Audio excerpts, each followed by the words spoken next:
this is why I love this show, because I remember once being at work and the new Jurassic World came out, and I was saying, like, you know, it's not good. It's not good.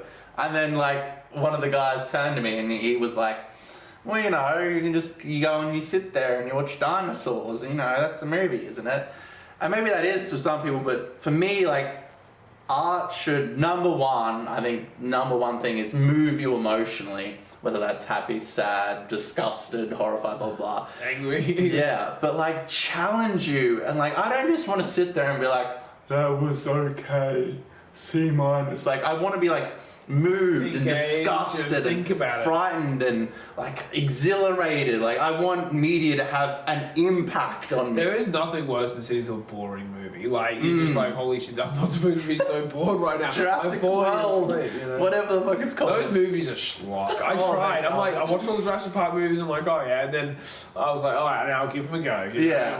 I didn't watch the third one. I got through the first two. I'm like, I can't do this anymore. Yeah, no, it's boring. And yeah, this is like challenging and confronting and dark, and it's not easy to watch.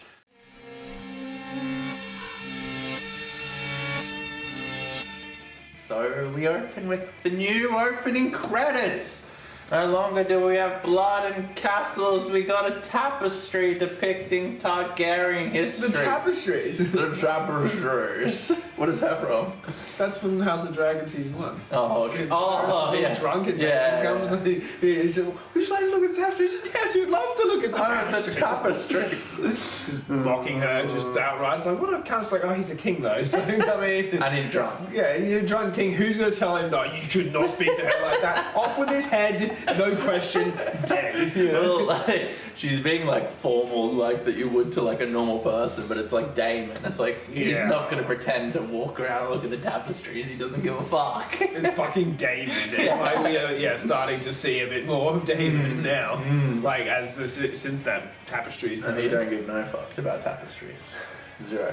Yeah, I mean, I don't know. I thought the opening credits were fine. The weird thing I thought about this whole thing was that they used the Game of Thrones intro. It would feel weird if TNG used the TOS intro music or DS9 used the TNG. Like, they're all separate shows and they should have separate songs. I get it. That song is so big and you hear it. But do something in the same vein. And you're like, oh, it's Game of Thrones, but it's a different show.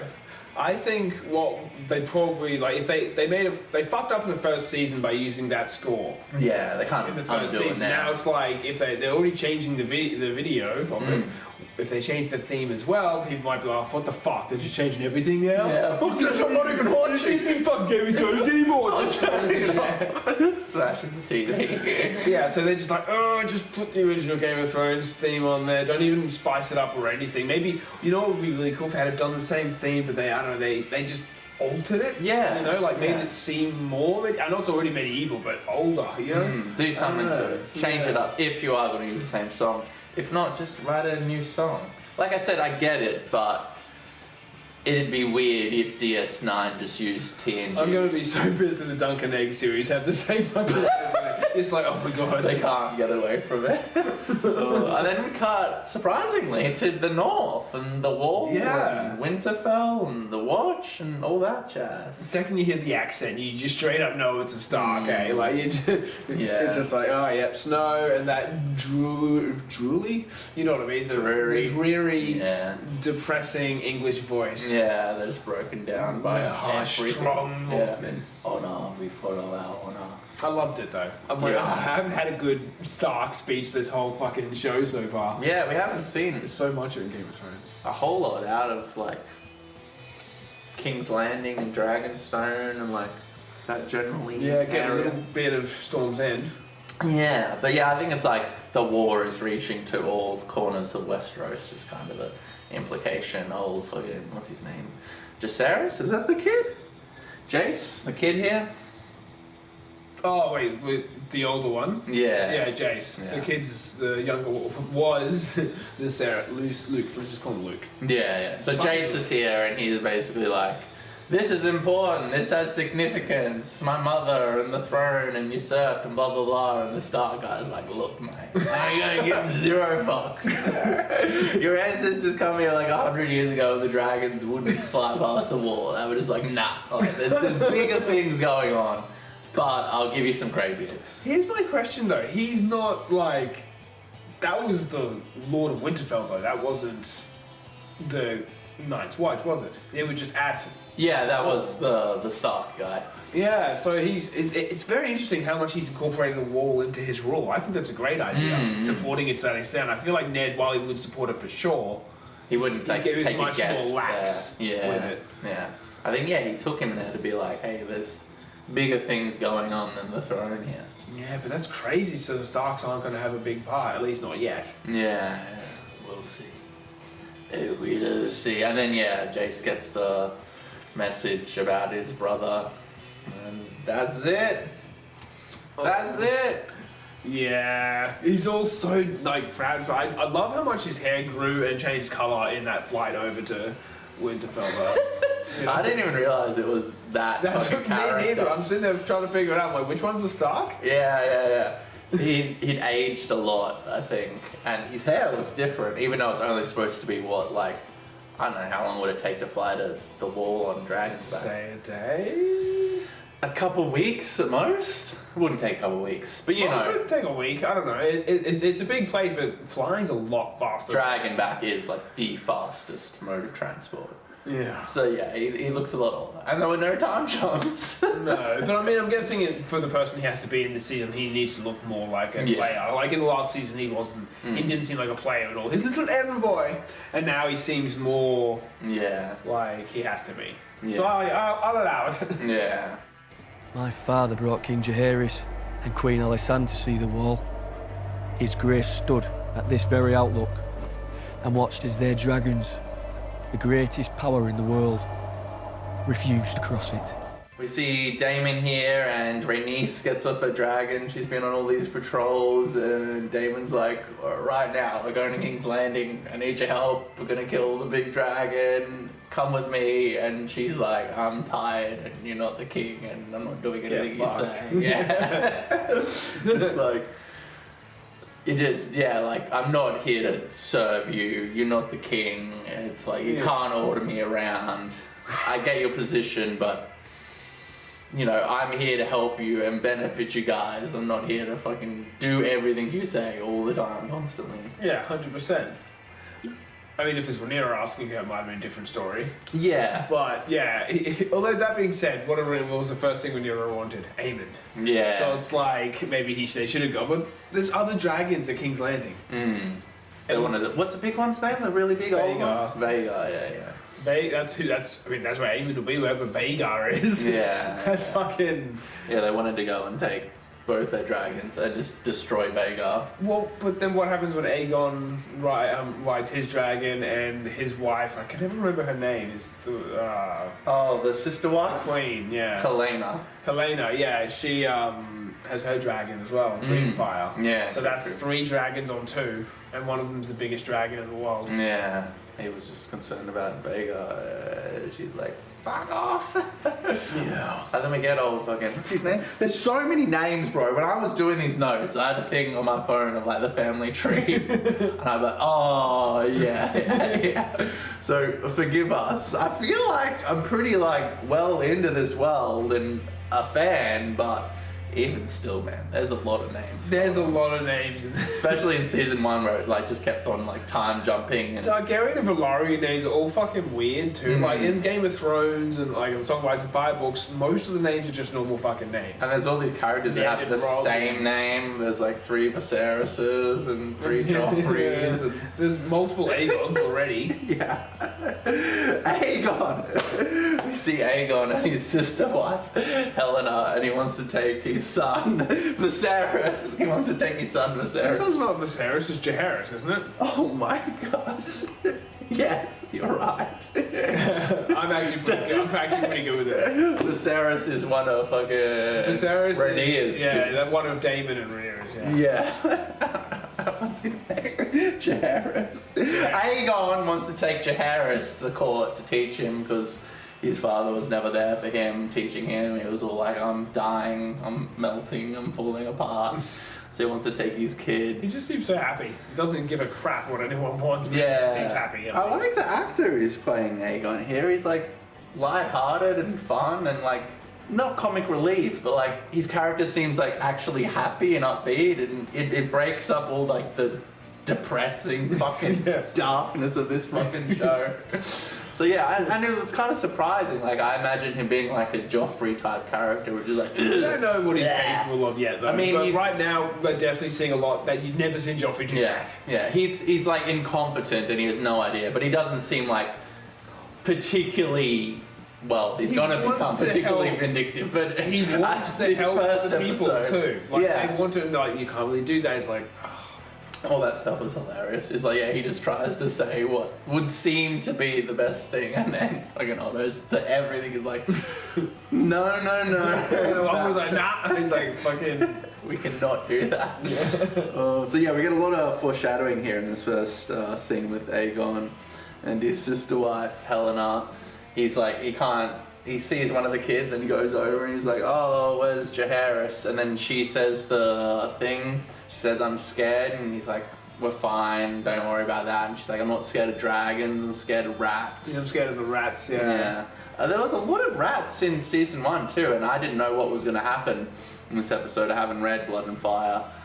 And I didn't realise that all that was like set up. Like there's a scene where Viserys is nailing Alicent and she looks up and there's like a rat just on top of the bed crawling along, and there's a scene where a puddle of blood after Kristen fucking bashed that guy's head. There's a whole bunch of rats. All over the place. I just thought like, oh, there's rats, but they're setting up the thing. Yeah, it was set up from the first season. It's crazy. Like, even most of the scenes with Viserys was with this fucking big set of King's Landing or fucking whatever it was. Yeah. There was often rats in the background. Yeah. They often used them as a setting piece of when they were going into that scene. Yeah, and they'd show like a close up of it doing something, and I just thought, oh, there's a lot of rats. Yeah, all leading up to this point, eh? Indeed, but we're not there yet. We then cut to Alicent getting eaten out by Sir Kristen Jesus Cole. Christ, I was not ready for it, eh? I was like, she has the eyes rolling in the back of her head and shit. That'd be so funny to film. Yeah, it would have been. Kristen Cole is such a broken character. He whinged and bitched in season 1 about how his honor and his pride and his position in the Knights fucking whatever, the fucking Kingsguard, the White Cloaks was the most important thing to him, and then he's just breaking it. To be fair though, it's been how many years since they broke up? Well, and he's just been sitting there festering on hate for 20 years or 12 years, or however fucking long it's been, 17 years. You can't. Really. That turns you into a bad person, festering on hate. Yeah, and just being like, don't fuck ever is it doesn't really work.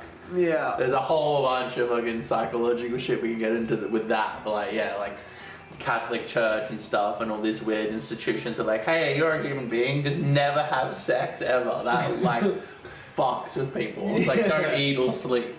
It's really weird, these are supposed to be trusted people and you're setting them fucking loopy. Yeah, exactly. But they didn't know back in the day. So I understand him breaking his oath, but even still, he talks a lot about how that's important to his character and then just fucking blatantly breaks it. Oh yeah, a few times. And has violent outbursts and smashes people's heads in. Yeah, the fucking into the table. Yeah. That poor bastard, I felt so bad for that guy. Yeah. The only person who's like, no, I like to side with the king. Oh yeah, that's right, the bull thing. Oh, is that not you? I thought that was what you were talking about. I was talking about the boyfriend of fucking... Rhaenyra's husband, who's he smashed his fucking Joffrey. Yeah. He smashed his skull in pretty hard. He smashed his head in. Yeah, he's done. We get all these great shots of Rhaenyra. She only says one line in this entire episode, but we get so much emotion from her. She's obviously holding a lot of guilt for telling Westeros to go to Storm's End and stuff, and she wants physical evidence of it. And we just get all these great shots of her up on big, beautiful landscapes, just broken, absolutely destroyed. Mourning. Yeah, and like no dialogue, and we can just see all of the emotion, every emotion. Great acting. Oh yeah. And he can convey that like, not even just one emotion, but like level of depth of emotion with no dialogue. And that's brilliant. That's and the music they went along with it as well. It just all flowed perfectly. Yeah, she finally does come across her son's cloak and a dragon's wing, and mourns. Yeah, breaks down. I think that I've seen this somewhere on a video, and I'm not sure whether it's actual fact, but I think her dragon, its kid, was the dragon that got eaten as well. So they're like mourning together. They have this like emotional telepathic connection, so the dragon can feel Rhaenyra's pain, but also Rhaenyra lost a kid and the dragon lost a kid as well. I don't think dragons care if they're young in that way, but that's really interesting. Well, they're like emotionally attached to their riders and stuff. It's like I know that much, yeah. They would be attached to like their kids to a degree. You know, all animals have that instinct. Otherwise, they would just be extinct immediately if they're like, That's fair. I just thought that the dragon eggs kind of just sit there dormant for like ages until they get, magic comes into the world, and then they. Yeah. But I guess they would if it was like genetic. At those ages, they would have been just laying eggs and then hatching instead of just what Daenerys did to have to bring them back to life. Yeah. So yeah, that was a great emotional moment between her and her dragon, both having a little moment together.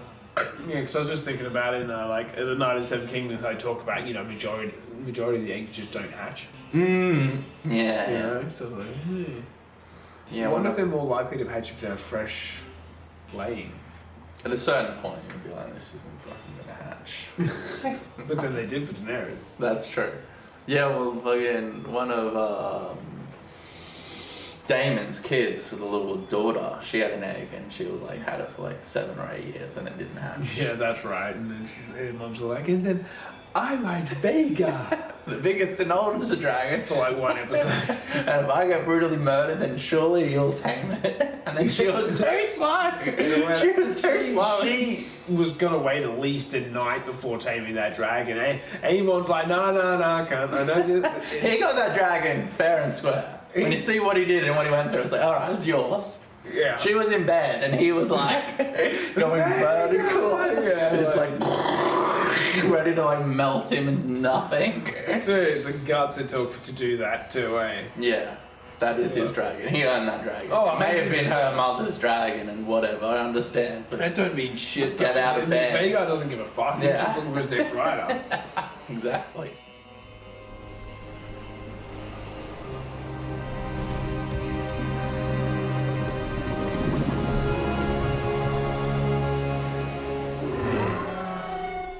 So yeah, Aegon brings his son to the council and he's all playing up and being silly, and then he's asking the Lannister guy to give him a ride. Oh yeah, and Aegon's all like, yeah, no, you should ride him. It was like almost like tense. It was getting like tense, and then his mother is just like, what are you doing? And then his brother comes in from like everyone else's perspective, so he's just like started the war. I don't think he told them that it was an accident, because then that would undermine him. Yeah, no, of course not. Yeah, so like in all their minds, he's just started this war, then he just like waltzes into the council and starts going over the map. So he's just like bringing all these people into the council. Otto's trying to like just write messages to people and gain allies, and he's like, oh, we need to go and start like Dragonfire now. Me bro, we'll get on back and go and just destroy everything. They're like, bro. It is a fairly logical way to approach, because you know there's going to be retaliation. It'd be smart if Rhaenyra didn't have dragons, but in their world, it's like the nuclear war thing. Like, as soon as Korea fires nuclear warheads, like, everybody does. Oh, yeah. It's like, as soon as you start using Dragonfire, they have fucking 9 dragons. They all start using dragon, then everyone is gone. Yeah, no, that's true. Yeah, it's fucked. But you're about to see some fucking chaos, man. It's just gonna escalate and get crazier and violent. Do you know what's gonna happen? You know some stuff, eh?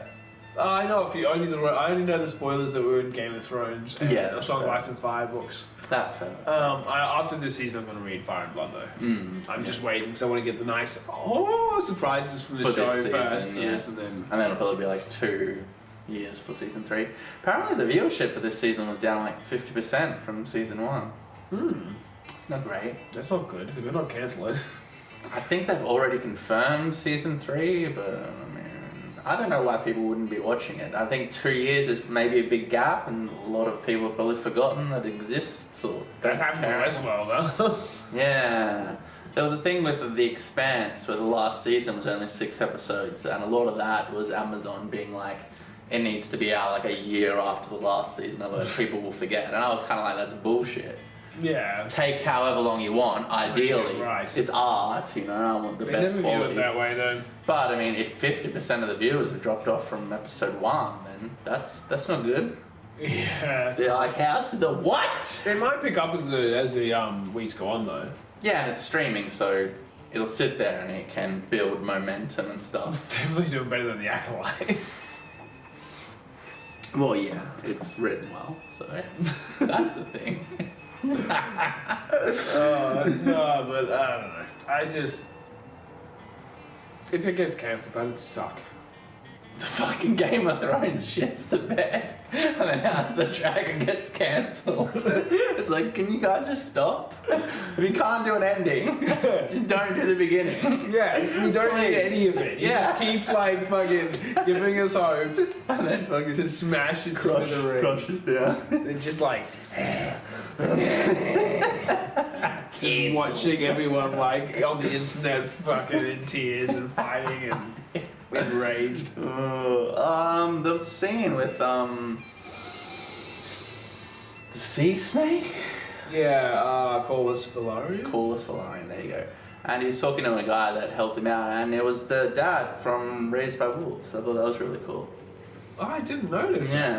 Yeah, father from all the Raised by Wolves. There's like a thing where HBO, you know, they're like the actors all cycle around. Travis Fimmel is in the Dune series too, which will be awesome. How awesome would it be if Travis Fimmel worked up in fucking Game of Thrones? One of the Game of Thrones fucking. I mean, he was in fucking Raised by Wolves and he's in Dune, and that's all HBO-y, so he could. Wait, it's like what? the new Dune series that's coming out. Mm. That is going to be amazing. Yeah, Dune series, HBO, Travis Fimmel.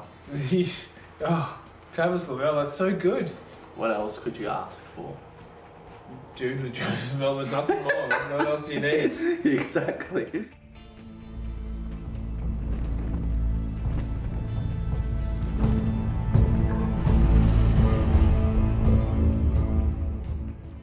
Rhaenyra rocks back up after all that mourning, and it's all the epicness, the sets and the costumes and the cinematography. It's so like beautiful for a TV show.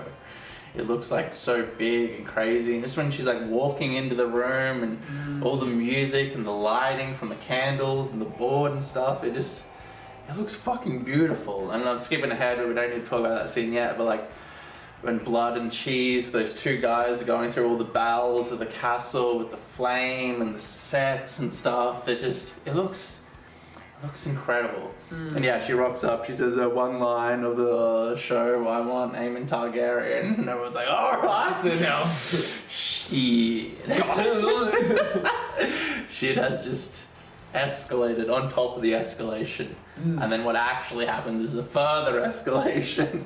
And then it's just going to continue to escalate. Well, that's what I said after I watched it to Chrissy and Brad, and I said, this is just going to be wrong victim by wrong victim for like most of this thing, and misunderstandings, and It just goes back and forth until they're all fucking dead.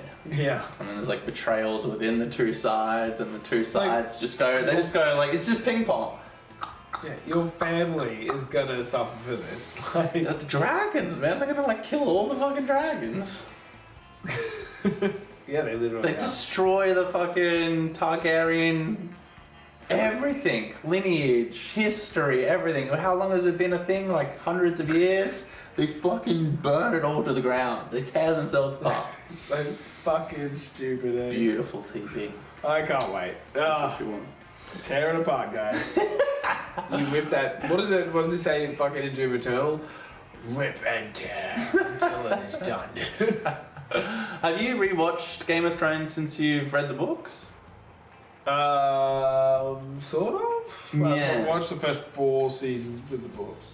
Yeah, true. I was going to ask you, and it may not be applicable until you watch the rest of the seasons where it dies off, but like back in the day, I remember like Jasper and I like reading the books and seeing where the show goes, and we were like, this is fucked, this is dumb, doesn't make sense, and it's it's just diluting it. And now that you've actually seen like the breadth and the depth and the quality of the books and what it could have been and what it should have been, I was wondering if that had changed your perspective on the show. Because so many people like that haven't read the books, they'll watch it and go, it was alright. I'm like, but the potential, like it had so much potential if you read the books and like see where it's going. Like the potential was like for it to be the greatest show of all time. That was the potential. And like, yeah, okay, maybe you can sit there without reading the books and go, season 8 was okay. Shut the fuck up. It wasn't. It was garbage. This was a phenomenal like enigma of a TV show when it came out, and the ending is bad. Or even if you say it was okay, the ending was, even if it was okay, that's not good enough. Yeah. It's fucking... It was like Sopranos quality, but fantasy. Yeah, and they slowly went down. I haven't watched it since. I've been waiting for my dad to come back down because I'm watching with him. Yeah, that's fair. I didn't want to watch it, then had to watch it again. Oh yeah, no, fuck that. Yeah, I was just curious as to how your perspective on the show had changed after reading the books. Oh, I know it's gotten bad. I knew it got bad before that, but it's going to be a whole lot different watching it this time. Yeah, just knowing what could have been. Lord Kraken Stark has promised 2,000 men.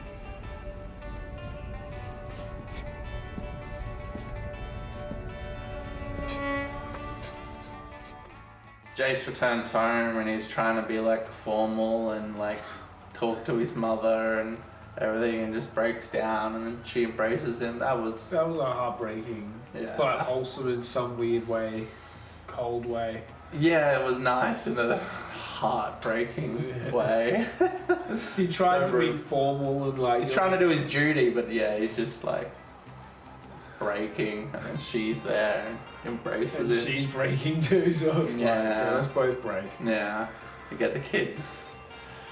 Not even. Yeah, it is the kids' funeral. They're just burning Dragon's Wing, and it's intercut with Alistair in like the set lighting on the candles, and she lights a candle for Lucerys here. So like she does feel compassion for Rhaenyra, and they grew up and they're childhood friends. Like, that's what they established in the last episode before Aegon fucking gate him. Well, yeah, they had the page from the book and stuff. And it's so complex. It's not like I hate you, I love you. It's like these characters are just, and season one, and it's so complex and detailed. And season one with all those like showing us all of that, because this could have started like, you know, episode 9 or 10 of season 1. They were thinking about that, and they added all that in just to like show us, and it pays off now, and you see all these characters' interactions and their emotions and the complexity of it. It's not black and white, it's all grey. It's so good. Yeah, it's well written TV. Yeah. It's just, you don't get enough of it these days. No, that's fair. Damon converses with this lady, the spy lady. Which her accent is gone, by the way. It was pretty heavy in season 1, but I could understand what you're saying. But yeah, it has been like drastically fucking... Like, did she just give it? Was she acting the whole time and she just decided to stop doing it? I don't know the in-world explanation. Probably the same as fucking Councillor Troy in Next Generation. Well, that was just Marina Sirtis forgetting that her character had an accent. I think this was a deliberate thing from the showrunners to be like, we had complaints and no one could understand what the fuck you were saying. Or you dial it down, bitch. By fucking 40%. 70%, dial that down by 70%. Because like they're obviously like listening to the fans, they changed the intro and stuff. I don't know, did people have a problem with the intro? I didn't care. I didn't care, it wasn't great. It wasn't as good as Game of Thrones, but it doesn't need to be, I don't know. Probably you put that theme on you and compare it to Game of Thrones. That's fair. Never gonna fit the same. What a different song. What a different song. Yeah, so Damon converses with her and her connections, and he still has a whole bunch of connections with like the King's Guard and all that. Fucking the balls on that guy, eh? Going into King's Landing is a fucking danger. Yeah. Like fucking Vhagar and shit are like flying overhead. They all just put on hoods and they're like, shh. Yeah. It kind of makes sense. The silver blonde hair. If you took his hood off, you'd feel like, Damon, what are you doing here, mate? He's like, nah. And then, yeah, the sets here, I've already spoken about them. But, yeah, like, just, there's a behind-the-scenes little documentary thing that shows you, like, them building all the sets at King's Landing and all the water, like, rushing through these sets and the sewer stuff, and it just... and it gives you the time. The episode kind of like really slows down here, and we follow these two characters. They're called Blood and Cheese in the book. I have been hearing people talking about Blood and Cheese. No idea what was going to happen. I've been hearing about people talking about it since season 1 came out. I'm like, what the fuck is Blood and Cheese? I can't wait to see Blood and Cheese. And I'm just like, I assumed it was something to do with like an event. There's cheese and like a red wedding sort of thing. You know, blood all over the cheese, Blood and Cheese. But not people's names. Yeah. Cheese was the rat catcher, obviously, and then the king's dove was Blood. Because of that, as soon as I heard him call the other guy Cheese, I'm like, oh, no, something's coming. And yeah, you just, especially not knowing what's happening if you haven't read Blood and Fire, just like knowing it's Game of Thrones and Fire and Blood. What did I say? Blood and Fire? Fire and Blood. Yeah, it just slows down and it gives you like 10-15 minutes of them just wandering through all these mazes in the castle. I know, right? The tension is like slowly building. It's like the labyrinth, which gets briefly explained in the book. Yeah, one of the fucking past kings or whatever built all these secret hatches and passageways into the Red Keep. It's just crazy that the royal family doesn't fucking know about them. Well, they know about some of them. Like Rhaenyra knows about one of them and stuff. That's true. I guess these guys, like, their job is to get rid of rats. So, like, his job is to be in the bowels of the fucking castle hunting rats. That guy is a lot more fucking crazy than I thought. He seemed pretty... Fair enough. They were both fucking insane motherfuckers. Yeah, they really were. So they're marching through, they end up getting up to like where everyone is. The music is slowly building, slowly escalating. The whole tension is slowly escalating. They're kind of walking around. You can hear, as soon as I started hearing the music, like the tension just lifting. And the soundtrack, I was like, oh my god, it's coming. And it was so long. Like it built for fucking ages. I'm just like on the edge of my seat. Like, oh my god, what's gonna happen? I'm looking for who's Eye Patch McGee? Aemond. Dude, David explained Eye Patch. Yeah. An old Eye Patch. Well, they say... Then he said son for a son. They say, what do we do if we can't find him? And then it holds on Daemon and it cuts before he answers. So like, they're setting up a thing where fucking Rhaenyra is gonna be like, what the fuck, bro? I said Aemond and you guys just... cut the head off a king! They're fucked, man. No matter where they go now, they are completely and utterly fucked.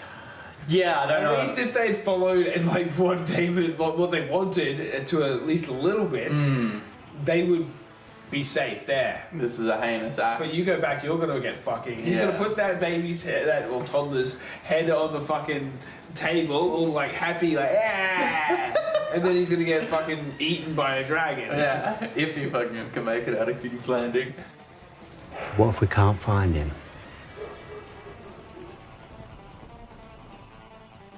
This is why I love this show, because I remember once being at work and the new Jurassic World came out, and I was saying, like, you know, it's not good. It's not good. And then, like, one of the guys turned to me and he was like, well, you know, you go and you sit there and you watch dinosaurs, you know, that's a movie, isn't it? And maybe that is for some people, but for me, like, art should, number one thing is move you emotionally. Whether that's happy, sad, disgusted, horrified, blah, blah. Angry. Yeah, but like challenge you. And like, I don't just want to sit there and be like, that was okay, C-. Like, I want to be like moved and disgusted and frightened and like exhilarated. Like, I want media to have an impact on me. There is nothing worse than sitting through a boring movie. Like, you're just like, holy shit, I'm not supposed to be so bored right now. Jurassic World, whatever the fuck it's called. Those movies are schlock. I tried. I watched all the Jurassic Park movies. I'm like, oh yeah. And then I was like, all right, now I'll give them a go. I didn't watch the third one. I just got through the first two. I'm like, I can't do this anymore. Yeah, no, it's boring. And yeah, this is like challenging and confronting and dark, and it's not easy to watch. The whole thing on her, like, as like you hear them stab the kid and like start soaring through the bone, man. I was like, you hear it scraping on the fucking bone. Yeah. And the thing is, like, I'm in a room filled with like Tim, Brad, like, we're all just sitting there, and we're just like looking at each other with all like, yeah. To me, that is art. That's what I'm saying. Everyone's like, it's so horrible. I'm like, man, fucking, that is, yes, it's horrible. What would you rather do? Get to the end of the episode and be like, They could have made it so much worse. Apparently in the book it was so much worse. Fans are pissed. Yeah, fans are pissed. So apparently in the book, Alicent was awake and Helena was there and the kids are awake. So the kids are awake watching this whole thing, either blood or cheese, I don't know, says he's gonna like rape the kids and shit. And then they ask Helena to pick which one. It's not even about which is the boy or which is the girl. They're like, which one do you want to pick? And she picks out one, and then they turn to that one and go, oh, your mum wants you dead. And then they kill the other one. So that one forever is like aware that she chose it to die. Yeah. And then in front of them. There was a third kid in the book. And that was like 2 boys. You had to choose between the 2 boys. And then they killed the one she didn't want. Yeah. She points at one, and she's like that one. And that builds tension between characters. Now that's not going to happen really, because it was still a fucking hectic, horrible scene. It was still a hectic. They could have made it such a they could have shown it. Like, there's not. I'm glad they didn't show it. They didn't need to show it. I think holding on her people are just bloodthirsty face and hearing it.